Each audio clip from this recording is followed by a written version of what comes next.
We are. We know where that situation is, though. We're gonna clear that situation up here. Well, you know what? We can clear it up, but I always like to introduce my guests, and you're a guest that I absolutely always enjoy having on the channel. A man of experience, inside the ring, outside the ring, the one and only Spencer, the Ullman Oliver. Welcome back. How are you?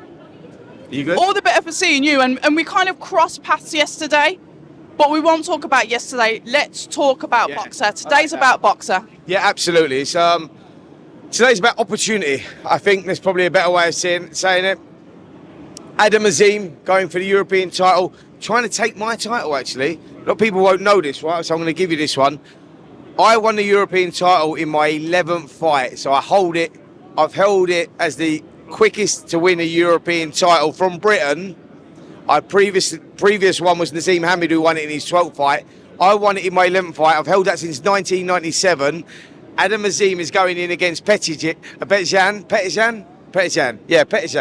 Going in against Pettijan, and it's his 10th fight. So let's see how he goes. I want to give it up. I like him. I think he's super talented, and I want to give that title to him. So, yeah, he's going to try and take my title that I've held for 26 years. Can you believe that? We talk about you like him. You know, you're happy for him to win it. But let's talk about experience. Adam Azim has seemed to be one of these fighters that boxers put a lot of time into, invested in this fighter. Adam the Super Kid, there's a lot of hype around him. When it comes to developing his career, are we developing it? Like you said, you was the one to do it in fight number 11. He's going for fight number 10. Are we structuring his career at the correct pace rather than rushing him, is what I'm getting at? Yeah, do you know what? It's like sometimes if you're good enough, you're old enough, and you're sort of ready enough. Adam Azim is one of those fighters. It's not how quick you push him, but how can you hold him back? Does that make sense? What I'm saying is that sometimes you see your kid comes along and you go, he's an unbelievable talent. He's got something about him. He's got that aura about him. Adam seems to have that. You know, he's got that explosive electricity, you know, when he fights, heavy-handed, and there's something special about him. And I think this is like, so it's probably like he's having a couple of good fights, good development fights, but this is a coming of age fight probably for Adam. And we'll find out, like, Pettijan is one of those guys that's been around a long time, 35 years of age, southpaw, tough, knows his way around the ring, knows how to fiddle with his opponent. So I'm interested to see how Adam deals on with it here, because stepping up to that European level is a huge step up in class. And I think that's what we're going to find out. Pettijan's been around, like I say, a long time. Boxed for the European title, didn't win it, was unsuccessful. Then went and won the French title. Then boxed for the European Union title. Then boxed for the European title again and won it. You know, and this is his first offence. So, guy's been there, seen it, done it. And this is what we talk about. And I understand that it's different weight categories. But we saw Shabazz Massoud versus San Martin. Yeah. We saw, fair enough, Shabazz isn't as active as Adam. We can put that, we can draw a line under that. But we saw somebody come in with that experience that was able to walk down a fighter that is not usually walked down like that. So when we talk about risk versus reward, and I understand, like I said, it's different weight categories, but sometimes have we got to be a bit cautious on who we put our fighters in with? Listen, that's what happens. That's what I'm saying to you. You know, when you're going like this is a big step up, people don't realise. They look at it and go, Pettijan, yeah, 35 years of age. Yeah, he's not bad. But a great opportunity. You go, but listen, this kid knows how to fiddle his way through it. He's got that experience. You can't buy experience. You know what I mean? Like, what does Adam do if he gets into it? Pettijan's been there, seen it, done it, right? As in, you know, he's been on the losing end. He's done that. He's earned his stripes. He's done it the hard way. He's done all that.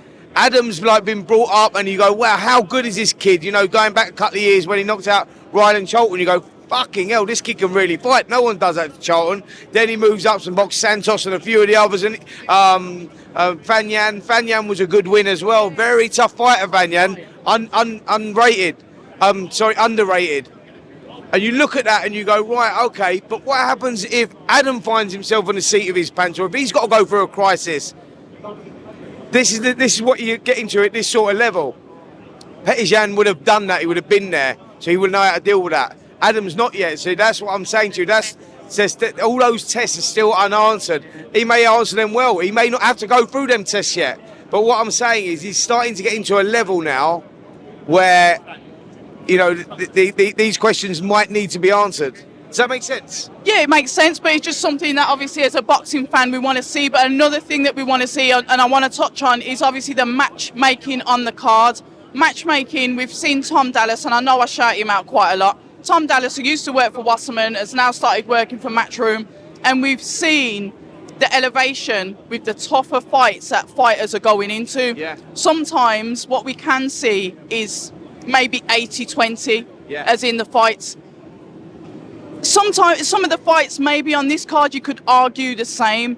Your experience, how do we then start to challenge that and start to get those really tight fights in to entertain us? Because on that next gen card last week we were entertained. Absolutely, and I think that this is what we're going into. Look at that press conference we was at yesterday. You know, the show that these Saudis are putting on, you know, bringing all these fights together. All right, we're not getting Joshua Wilder yet, but we will be getting it in, you know, the early first quarter of next year. That is for sure, because the Saudis are going to be putting them on. What I'm saying is, I think that these promoters now are under pressure to not put these one-sided shows on, because that's the way that boxing is changing at the times. You look at this on here, Tyler Denny against Singnani. That's a big opportunity for Tyler Denny, but Tyler Denny's boxing for the European title, and you look at this kid and go, I love that opportunity. Like, he's done it the old school way, hard way, you know what I mean? Going in the other guy's backyard as the underdog, as the opponent, worked his way up, won the English title, now gets the opportunity to box for a European title, and you go, the sacrifices that kid's had to make, I love that, but that's a real 50-50 fight, stylistically, a real 50-50 fight. Adam Azim, we find out just how good he is. You look at the undercard on here, Reece Edwards in a good fight as well, tough fight. You know, I'm looking forward to seeing more 50-50 fights, because that's what's required now. Eddie Hearn sort of said that himself. He said, look, you know, fighters have to now accept that this is the way that it's changing. You know, with this misfits boxing coming in, YouTubers, crossovers, boxing has to pull its socks up. I don't want to see one-sided fucking fights where you go to a show and go, right, he'll win, he'll win, he'll win, he'll win. Right, let me bet on all 10 of these fights, because I know who's going to win. Why is it only giving me evens on that? You know what I mean? Because it's so one-sided. That's what I'm saying. So boxing now, I think, is going to pull its socks up because of everything else that's going on. Like, we're moving into a world, October, and you all understand this as well, that entertainment is a huge part of this. A huge part of this. Where when I was boxing, it was about how good you was in the ring, and then if you was good outside the ring, you was a bit charismatic, then you become a fucking star or whatever, and if you weren't, you were still a bit of a star because you were good in the ring. Now it's like, if you're good outside the ring and you've got personality, you've got charisma, and then you go, but can he fight? If you can't fight, all right, we'll build him up, we'll have a little bit of fun with it, because that's the world we're in. We live in a world of entertainment. Do you know what I mean? Because the next generation, YouTube. You know what I mean? I didn't even like YouTube. That was not my thing. Do you know what I mean? We watch TV, we watch ITV, BBC One, BBC Two. The kids don't watch that now. So it's an entertainment thing, man. So that's what's required in boxing now. We need entertainment, and to get that, you need 50-50 fights. But to be fair, I know you touched on the you know, another. We like that. We like a bit of haphazard, because it does bring things into context. Because like I said, you could have like a card with a next gen card where it's literally 50-50 fights and some surprises in there, some upsets. Then we had the Saudi card yesterday. You had a plethora of fighters at that top table. Yeah. However, the 50-50 fights that they could have been in, they weren't, but they got everybody to the top table. So is there a little bit of give and take when you're putting your cards together? Yeah, absolutely. Look, I think what happened there yesterday with, like you say, there was fights there, you go, yeah, that's great, we've got them on the same card, but we want to see them together. This is what he was saying. You know, when Frank Warren was saying, I've done a deal with a Saudis, it's a game changer, and we got Francis Ngannou versus Tyson Fury, and you had 50% of people going, fucking game changer. That's not a game changer, it's a crossover, but then, all right, it was a great fight or whatever else. Then we had this event yesterday, interviewing Frank Warren, he said, that's what I meant. This is a game changer. What is happening? What is happening? So yeah, we've got all these great fighters in one event, one of the most spectacular cards we've seen. And yeah, you probably fancy Wilder against, you know, against Parker. You fancy Joshua against Wallin. You fancy Bivol. Who's Bivol fighting? Bivol's fighting Lyndon Arthur. You fancy Zorro versus Joe Pataya. Joe Pataya. There's so many fucking fights on there. But what I'm saying is, yeah, you know who you think you know who's going to win them ones. But we're getting, these are all the people on the card, and this is about exposure for them, investments, and then they're going February 17th, they're going March the 9th, they're going again in June. Like, we're going to get, and these fighters will be fighting each other. So time has sort of come, which is good for our sport. Trajectory.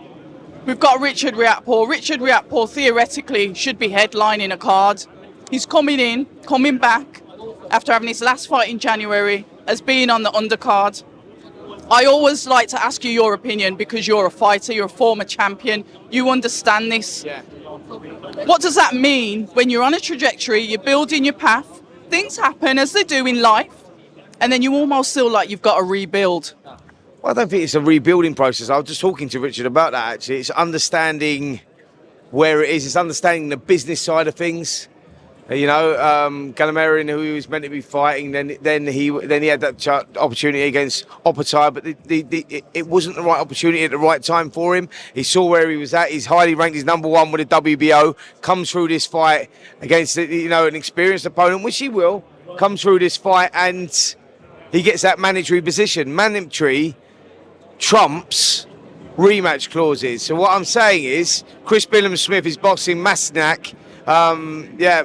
Mateus Masternak on December the 10th, and Richard Riakporhe will get the winner of that. So he's going over at old ground because he'll be mandated. So that means that Lawrence Okoli will have to wait for the winner of Richard Riakporhe versus Billam-Smith or Masternak. But Okoli will get his opportunity. What I'm saying is, we're going to start getting those fights, but Richard Riakporhe's gone this route because this is the right route for him, because what he's saying is, I'd rather box a guy that I've already beaten for a world title, to win the world title, so that if I then go and box Jai Opetaia, who's considered by many as the best cruiserweight in the world, if I box Jai Opetaia now, I'm going to get 1 million quid. And if I go and win that world title, which I think I can do, and I think that's the route for me, and then box Jai Opetaia in the unification, I can get 6 million quid. So I'm bringing something to the table. But what I'm saying is, from a business side of things, he's going, I'll take that route because I think that might be the easier route for me, but I can get more money in the fight that I want to take is in the unification as opposed to challenging. So understand what it is. I totally understand it. Might not be what the fans want, because the fans want to see Riakporhe versus Opetaia. But you go, we will see that, but let me just take this one, that one, and I'll go there. I do understand it. It's like strategically they've just looked at it and gone, right, we've got options here, and I think if we take that option, we can monetize it better. And this is what it's called prize fighting. It's about that.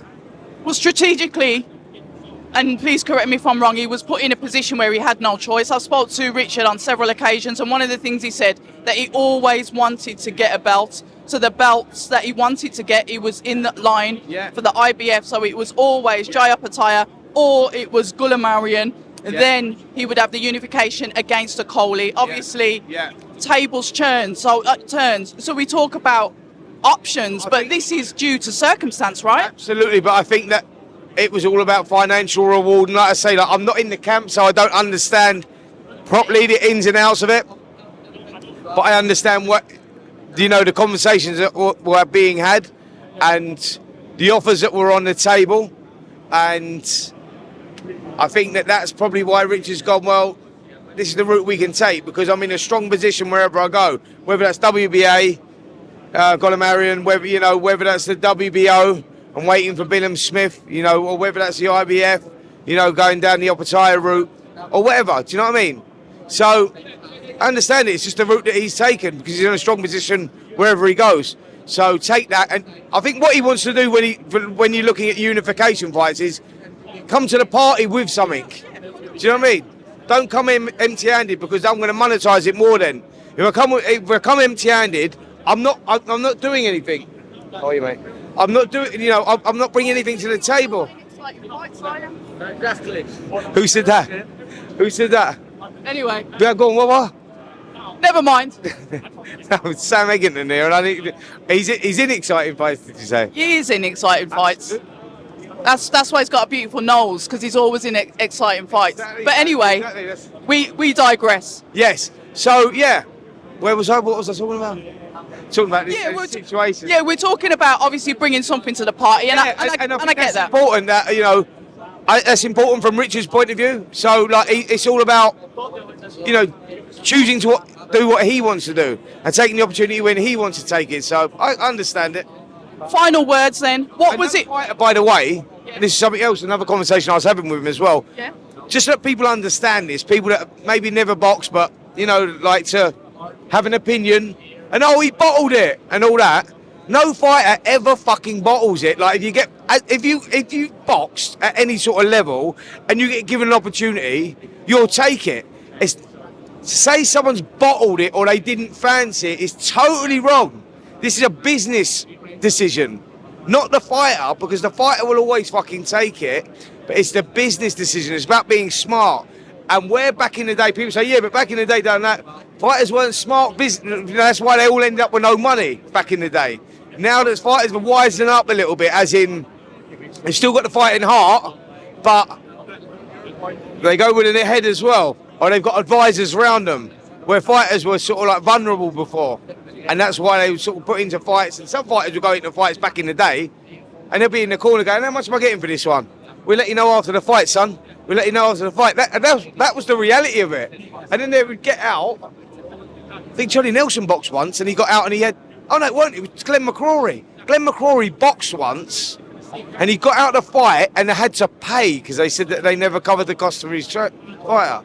I'm saying, but that's the reality of what the sport was and where it's gone to, and that's where we're at now, and that's why Reactpor's done what he's done, and it will probably work out for the best. And I know it's frustrating for the fans, but the fans must understand that it is a business, and fighters put their lives on the line. So we'll get the fights what we want, but may take a little bit longer, that's all.